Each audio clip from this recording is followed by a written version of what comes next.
morning, everybody. Thank you to the HITLAB team and Stan for having me. I'm really happy to be here today. I've spoken previously about value-based care in my past life. I did a lot of work around innovation translation in the healthcare system and disease interception, and actually bringing about robust outcomes for patients that were lasting. So with that, I would love to share my screen here. As many of you on the call know, that value-based care is something that has received quite a bit of support from the government and healthcare systems, and its impact both financially and on the health of patients has been well documented over the past 10, 15 years and beyond.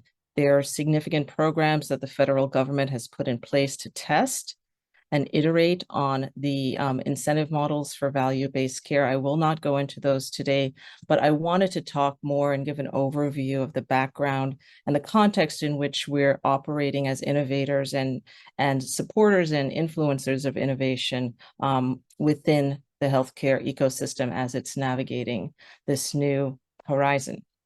So traditionally, we have a fee-for-service, and that fee-for-service model has worked in this country for many, many years, and it's primarily incentivizing volume. It's driven by volume. Every patient that's treated is an opportunity for reimbursement, for revenue.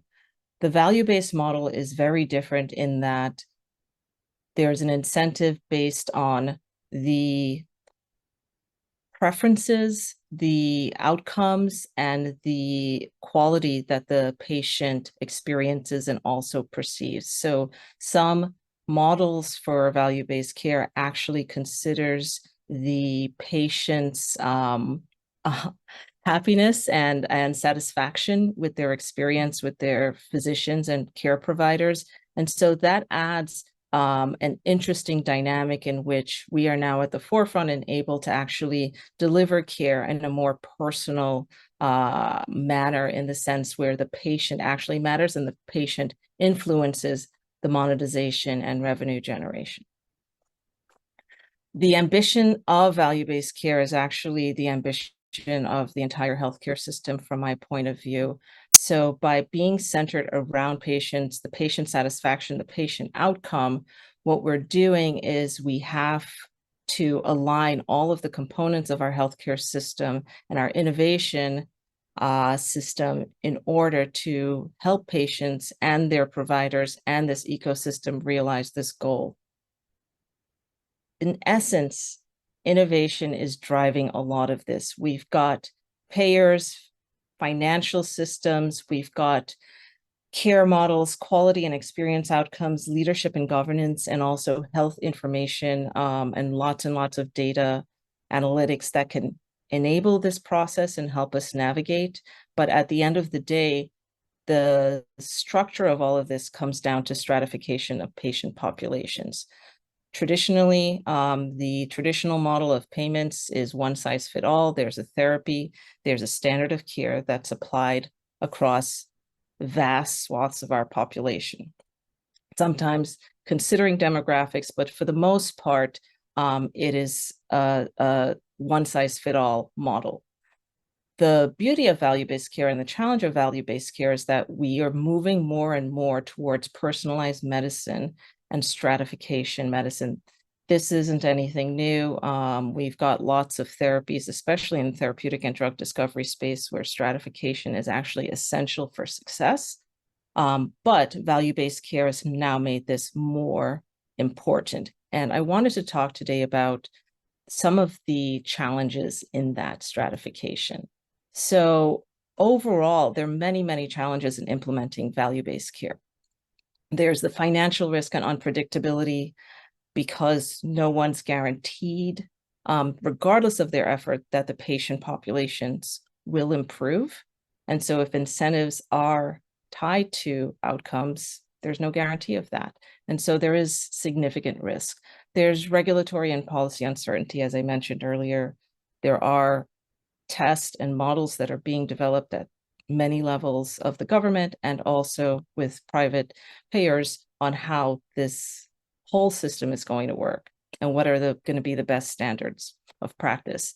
There are resource constraints. Lots of clinics are now burdened for a variety of reasons coming off of the COVID pandemic, but also digitizing a lot of the workflows and data that's required now is adding additional burden and limiting bandwidth. There's data interpretability, which I think has been discussed many, many times in these forums.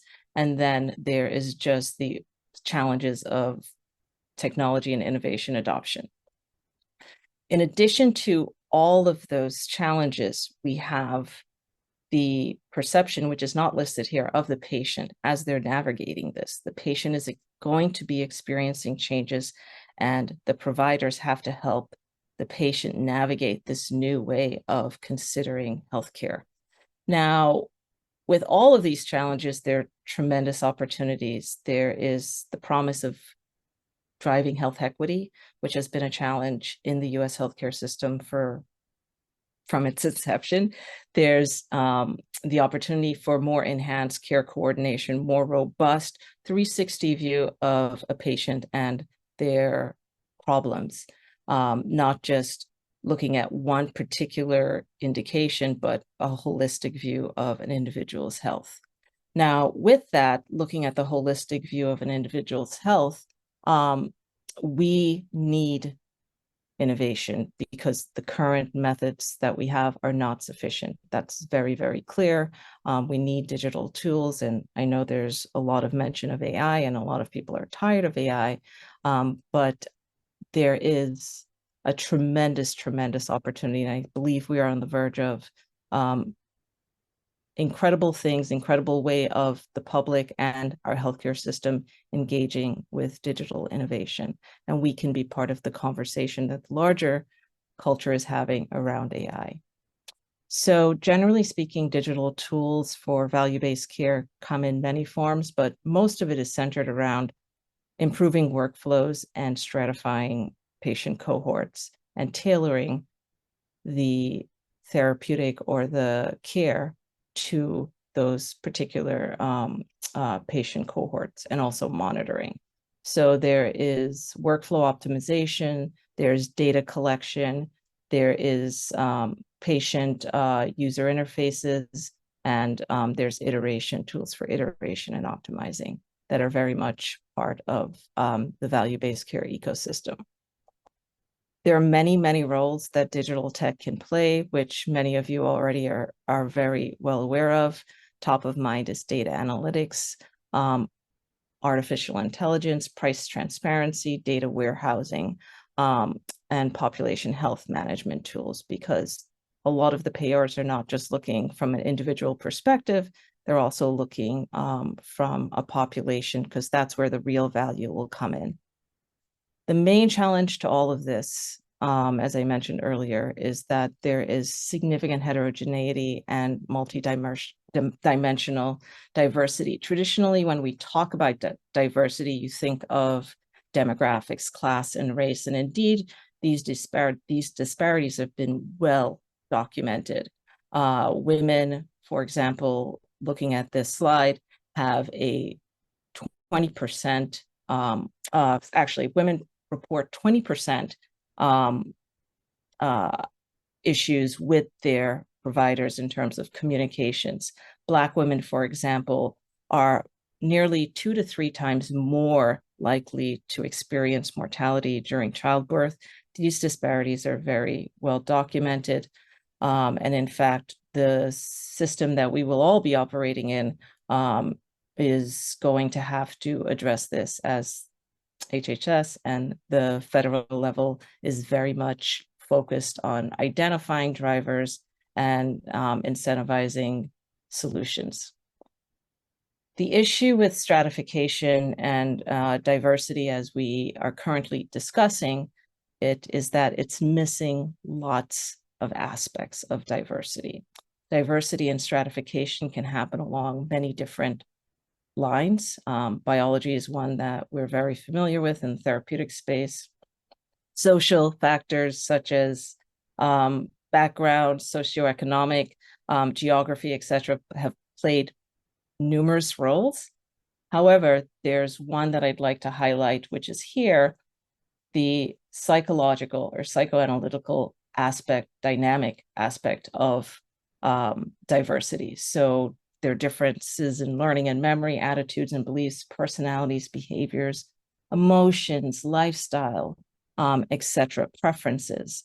And so in the consumer product space, this type of stratification is well established and used. And I think those who are developing digital tools can benefit from looking at what's being done in the consumer product space around personalization and stratification on that psychographic level.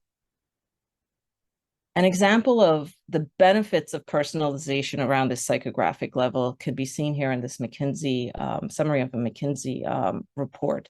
So looking at patients that were discharged and seeing their re-engagement and the cost of that re-engagement with the healthcare system, what you can clearly see is that there are preferences that patients have, but there are also different ways they engage and learn about how to manage their healthcare and make decisions. So in this example here, one patient does independent research that seems to drive their decreased in unplanned high care costs, whereas another patient who's actually doing independent research, which you think, oh, it would be a marker of better outcomes and increased compliance, is actually increasing the cost for the healthcare system.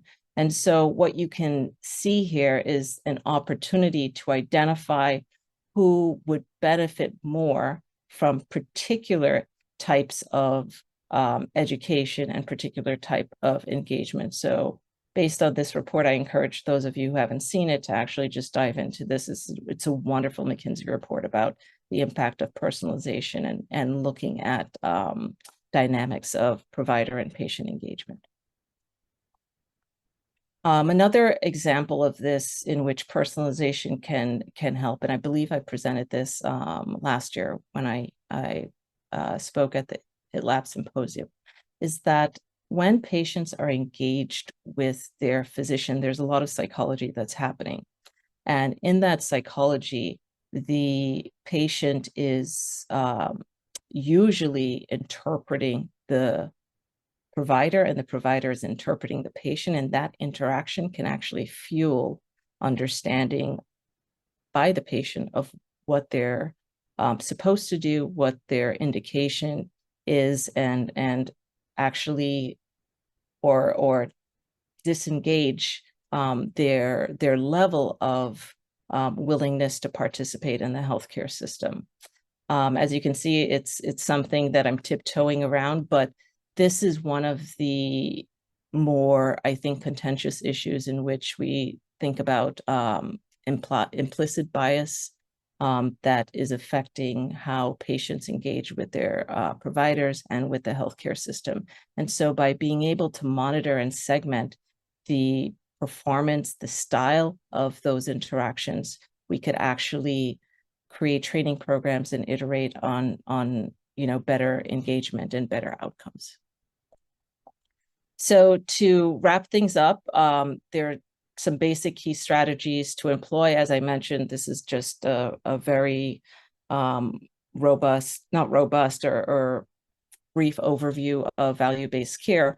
And in essence, what we need to do is think about the challenges for the providers, but also the challenges for the patients. So for the providers and for the systems, it's implementing cost-cutting measures, implementing processes that works for their team, that actually improves engagement in terms of the employees wanting to be part of the value-based care system, and also improving the patient's outcomes and the patient's notice and recognition of the care that's being provided for them and their subsequent, I guess, adoption of recommendations by their care providers. And with that, sorry, rushing through this, I'd like to thank you all, and let's please meet patients where they are.